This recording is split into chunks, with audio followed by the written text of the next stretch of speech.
बोलती पुस्तके. ज्यांना वाचनाचा नाद, त्यांना बोलती पुस्तके घाली साद.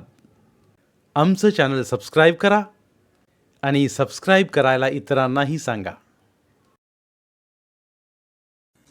नमस्कार श्रोते मित्र हो. बोलती पुस्तके सादर करीत आहे ज्येष्ठ साहित्यिक ग वा बेहरे लिखित कादंबरी विळखा. प्रकरण दुसऱ्या दिवशी ठरल्याप्रमाणे साहेबांची पार्टी मुंबईला परतली. मी मोहनाबाईच्या बंगल्यावर गेलो. त्यावेळी त्या निघण्याच्या तयारीत होत्या. अत्यंत अद्ययावत अशा 2 बॅग्स, एक छोटी वेताची टोपली, त्यांच्या गर्द निळ्या साडीला शोभणारी पर्स, असं त्यांचं दर्शन होतं. गाडीचा निळा रंग पाहून तर त्यांनी आपलं मॅचिंग केलं नव्हतं ना. काही असो, या स्त्रीचा जन्म खेडेगावात गेला आहे हे मनाला काही केल्या पटत नव्हतं.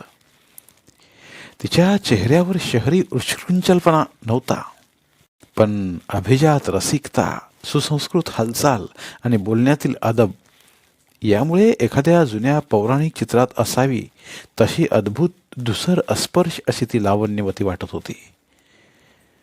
मी पुढच्या सीटवर बसण्यासाठी दार उघडायला लागलो तेव्हा तिने हसून मागेच बसण्याविषयी सुचवले. मला क्षण मात्र थोडं अवघड वाटलं, पण तिची विनंती सुखदायक होती यात शंकाच नाही. तिचा निकट सहवास, अगदी मोजकं परंतु लोभस बोलणं मला चक्रावून टाकत होतं.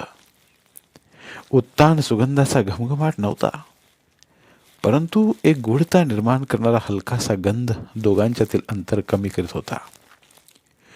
भुरभुरणारे केस मधून मधून ती सावरे तेव्हा डोईवर असणारा पदर आपोआप घरंगळे.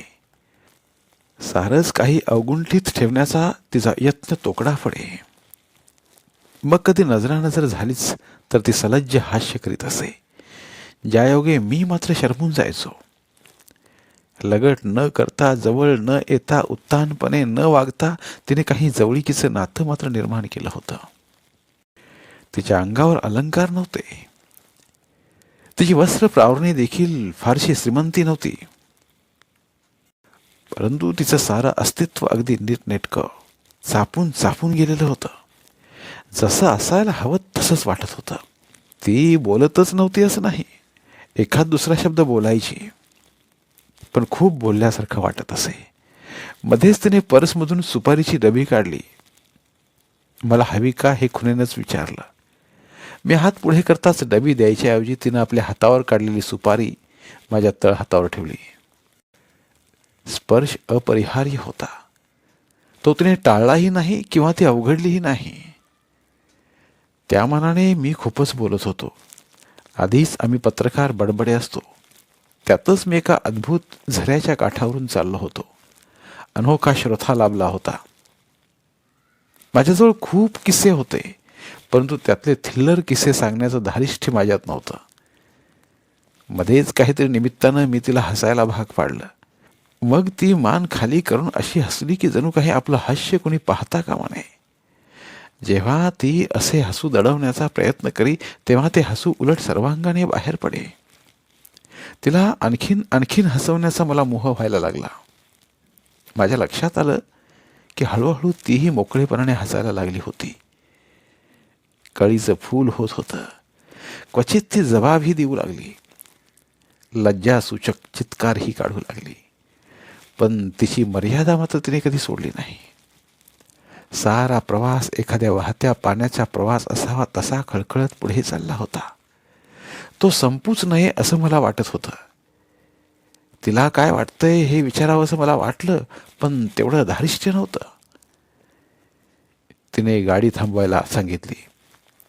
वेताच्या बास्केटमधून तिने एक थर्मास काढला, मग्ज काढले. 3 पेल्यात त्यातली कॉफी भरली.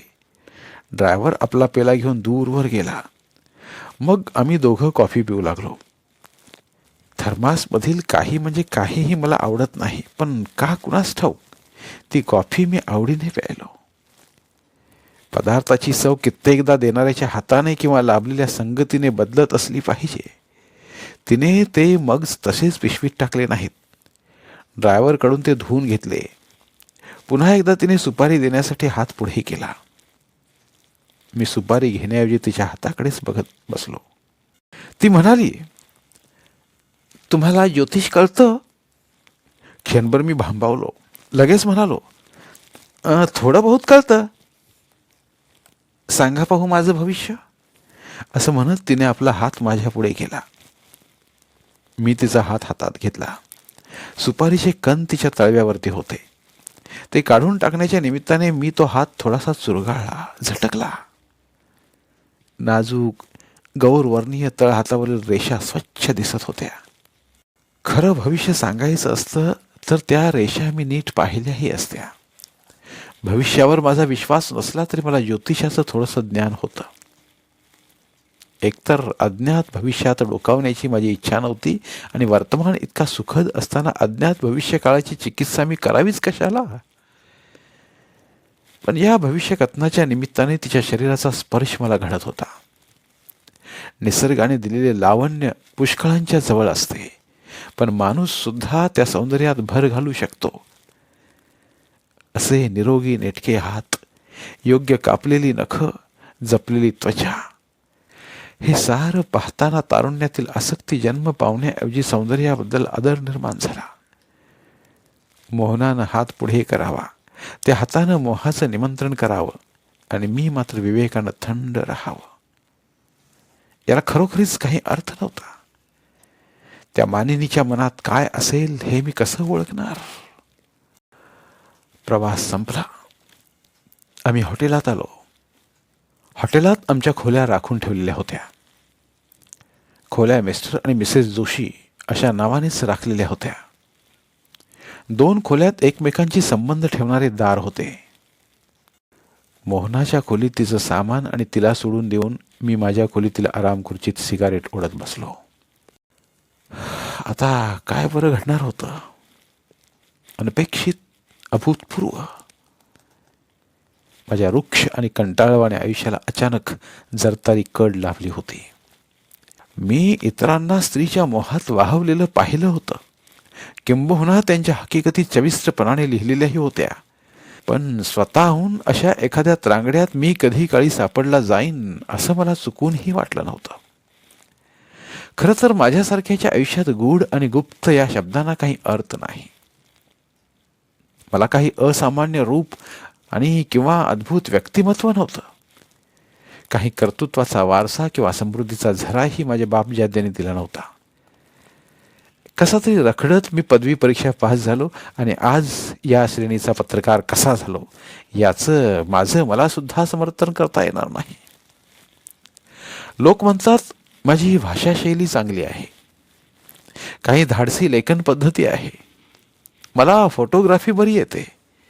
ठीक आहे, माझ्या भोवतालच्या खुज्या पत्रकारात कदाचित असेनही मी बरा, पण तरीही मला कोणी संपादक करणार नाही. आमच्या मुंबईतले सारे संपादक कोणीतरी शिफारस केले, कोणीतरी वरून दडपण आणलेले. मुंबईत संपादक व्हायचं म्हणजे सोपी गोष्ट नाही. साहेबांची अशीच काही सेवा केल्यास वशीला लागला असता आणि ही वार्ताहरगिरी बंद झाली असती. पण तरी सुद्धा संपादक होण्याची इच्छा नव्हती. आपल्याला झेपलंही नसतं ते काम. तशी मंत्र्यांची, मुख्यमंत्र्यांची अनेक लहान सहान हलकी मोठी कामं मी केलेली आहेत. गुप्त निरोप पोचवणे, जामीन राहणे, कागद पळवून आणणे, मारामारींच्या सुपाऱ्या देणे वगैरे वगैरे. सचिवालयात आमच्यासारखी भाडोत्री आणि इमानी माणसं तर खूप असतात. मंत्रिमंडळातील अनेक मंत्र्यांशी माझे घरगुती संबंध होते. त्यांना माहीत होतं की मी महत्वाकांक्षी नाही. पोट भरण्यासाठी मी देवकिसन शेटजींची नोकरी करतो आणि माझं पोट तसं लहानच होतं. एखादी बातमी छापायची नसली तर ती किल्ल करण्याचं एक शास्त्र आहे. आणीबाणी, सेन्सॉरशिप हे शब्द नंतर पुढे आले. कोणत्याही कालखंडात कोणत्याही राजसत्तेची सेन्सॉरशिप असतेच. काही बातम्या या माराव्या लागतात किंवा काही खोट्या निर्माण कराव्या लागतात. हे करणारी चतुर मंडळी राज्यकर्ते नेहमीच जवळ बाळगतात. कधी आर्जवाने, कधी पैशाने, कधी काही देवाणघेवाण करून, तर कधी धाकदपटशाने हे कार्य करायचे असते. त्याचे सगळे अडाखे आता मला माहीत झाले आहेत. माझ्या हातात या कारणासाठी पुष्कळसा खेळता पैसा आहे. या पैशाचा हिशेबी अगदी ब्राह्मणी काटेकोरपणाने मी देऊ लागे. तेव्हा मंत्री महोदय मिस्किलपणे हसत. साहेबांचा माणूस म्हणूनच माझी वरिष्ठ जगात ओळख होती. फुकट खाण्यासाठी आणि पिण्यासाठी आसुसलेल्या माझ्या पत्रकार मित्रांच्या लेखी मी एक बकरा होतो. बकरा. त्यांनी केव्हाही मद्याची मागणी करावी आणि मी ती पुरवावी. त्यातले बहुतेक जण मला भोट समजत असत, पण मनातल्या मनात मीच त्यांना मूर्ख मानत होतो. 100-200 रुपयांच्या दारूसाठी त्यांनी स्वतःला माझ्याकडे नकळत विकलेले असे. मग आपोआपच मला हव्या त्या स्वरूपात बातम्या छापल्या जात आणि मग साहेबराव खुश होत. मागे ते जे एका अँग्लो इंडियन स्त्रीचे लपडे साहेबांच्या अंगावर शेकले होते, त्यात साहेबराव जवळपास हुरपळलेच होते. खरे तर त्यांचे मंत्रीपद तेव्हाच जायचे, पण मुंबईतील पत्रकारांनी त्यांची अब्रू पुष्कळच वाचवली. या साऱ्या प्रकरणात त्या बाईचीच विलक्षण बदनामी झाली आणि विदर्भातले एक नवशिके उत्साही मंत्री फुकट गारद झाले. त्यांना राजकारण सोडावं लागलं आणि नुसते ओरखडे निघून का होईना, साहेब मात्र विनाबिलामच सुटले. मी पूर्वी कल्याणला राहत असे. तिथून हे असले उपद्व्याप करणे कठीण. साहेबांच्या कृपेमुळे मला वरळीला एक चांगलासा ब्लॉक मिळाला. एरवी मला झेपणारे त्याचे भाडे नव्हते, पण साहेबांची कृपा असल्यानंतर तसं फारसं काही कठीण नव्हतं. हा ब्लॉक मिळाल्यापासून आईनं लग्नाची भुणभुण लावली. तसं नात्यातलं जवळचं असं कोणी नाही. ना भाऊ ना बहीण. घरात आम्ही दोघंच होतो. घर नुसतं खायला उठायचं. या शोभिवंत घराला चांगली मालकीनही हवी, पण चांगली मालकीन काही बाजारात जाऊन खरेदी करण्याची वस्तू नव्हे. लग्न करायला पाहिजे असे गेले कित्येक दिवस मला सुद्धा वाटे. लग्नाशिवाय प्रतिष्ठा नाही. तसे काय आमच्यासारख्या फटिंग पत्रकाराला पुष्कळ रस्ते अनुकूल होते, पण भलतं सलतं काही करायचं धारिष्ट्य नव्हतं. बाजारू वस्तूंबाबत मनात एक घृणा होती. काही स्वच्छतेच्या कल्पनेमुळे, काही घरच्या संस्कारामुळे. आपल्यावर मनपूर्वक प्रेम करणारी स्त्री एवढंच माझं लग्नासंबंधीचं मागणं होतं. हे मागणं सुंदर असलं तर हवंच होतं, परंतु परमेश्वराच्या हिशोबात माझी बाजू लंगडी होती. सचिवालयातच पब्लिसिटीत काम करणारी गौरी कधीतरी मला होय म्हणेल अशी आशा वाटे. तशी ती माझ्यावर खुश होती. माझ्याबरोबर ती नाटक सिनेमाला सुद्धा येत असे. साहेबांना सांगून प्रमोशन देऊन तिची मी पब्लिसिटीत बदली करून घेतली होती. हे सारं याच वेळी आठवण्याचं कारण आत्ताच्या साहसात मी गुंतत होतो ते साहस मला परवडण्यासारखं नव्हतं. हे माझ्या विवेकी मनाला कळत होतं. 4 हातांच्या अंतरावर घरगुती कपड्यात बिछाण्यावर मोहना पसरलेली असेल. डोळा लागल्यानंतर तिचे कपडे सुद्धा अस्ताव्यस्त झाले असतील. सारं काही झाकून ठेवण्याची तिची आदब झोपेच्या अधीन झाल्यामुळे ती विसरली असेल. ती काय करत असेल? जागे असेल का झोपलेली असेल? जागे असेल तर ती कसला विचार करत असेल? साहेबांचे आणि तिचे संबंध कसे असतील? स्त्रियांसंबंधीचे साहेबांचे प्रवाद जगजाहीर असताना ती त्यांच्या सांगण्यावरून आपणहून कशासाठी मुंबईला आली? तिला काही पैशांची टंचाई नव्हती. खानदान तिचं रक्षण करायला समर्थ होतं. मग तिला विशोभित असणारी ही वाकडी वाट ती कशासाठी चालते आहे? माझ्यासारख्या परपुरुषाबरोबर एका आलिशान हॉटेलमध्ये ती माझी पत्नी म्हणून राहायला कबूल कशी झाली? पुष्कळ स्त्रियांचा संसारात नवऱ्यांकडून छळ होतो म्हणून काही ते आपल्या अब्रूचा असा जाहीर लिलाव करीत नाहीत. हे सारं रहस्य आहे तरी काय? माझं मलाच काही कळेना. खरं तर मी आल्याबरोबर साहेबांच्या घरी फोन करायला हवा होता. माझ्या आईला भेटून यायला होतं. निदान सोपवलेल्या कामाचा एक भाग म्हणून मोहनाबाईंना चहापानाचं विचारायला हवं होतं. पण मी असा मूड अवस्थेत बसून काय राहिलो होतो. माझ्या हातापायातील चेतना कशी हरवली? या सर्वांचा अर्थ माझ्या ध्यानात येऊ लागला. माझ्या अंतःकरणात मला नकळत कुठेतरी एक विलक्षण लालसा निर्माण झाली. कदाचित माझी सारी विवेक शक्तीच तिने नष्ट करून टाकलेली असावी. आता ती लालसा अक्राळ विक्राळ ज्वालेसारखी माझ्या मनात खदखदू लागली. वासनेचे एक अनपेक्षित विलक्षण हव्यासी रूप माझ्या मनात जागे झालं. मग मी एकदम उठलो आणि 2 खोल्यांच्या मधला दरवाजा ठोठवण्याच्या इराद्याने दरवाजापाशी पोचलो. दरवाजा आतून लावलेला नव्हता. मी आत गेलो तेव्हा मोहनाबाई अपुऱ्या वस्त्रात अंथरुणावर आडव्या झालेल्या दिसत होत्या. त्या जाग्या असत्या तर बरं झालं असतं, कारण त्यांच्या डोळ्यांत शिरून मला नीट पाहता आलं असतं. आता या झोपलेल्या सौंदर्याचा, अचेतन देहाचा मुग्ध लाघवाचा अंदाज मी घेणार तरी कसा? पण वासना माणसाला निर्लज्ज बनवते, नको ते सामर्थ्य देते. मी तिच्या जवळ जाऊन पोहोचलो. बिछाण्यावर तिच्या शेजारी हलकेच बसलो. तिचा हातही हातात घेतला. काहीतरी एकदम स्फोटक घडेल असं खरं तर मला वाटलं होतं, पण तिच्या चेहऱ्याकडे लक्ष गेलं. ती नुसती हसत होती, मिश्किलपणे, जणू काही ती या क्षणाची वाटच पाहत होती. या पुढचं काही सांगण्यात अर्थ नाही, कारण मग उरले होते ते फक्त नर आणि मादी. उरली होती ती फक्त शरीर चेष्टिते. जगात स्त्री पुरुष एकत्र येतात, एका आवेगात वाहवत जातात. त्याला काही नियम असतात काय? बोलून चालून अनावर झालेला तो एक लोट असतो. धावायचं त्याचं काम, बेफाट, बेबंद.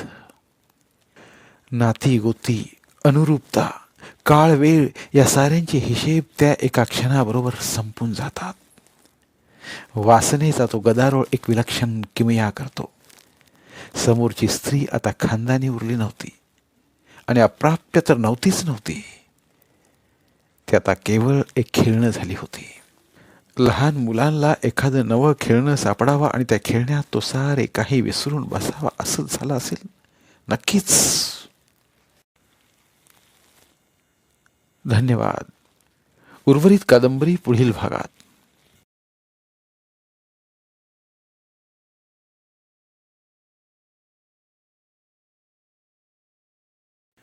धन्यवाद.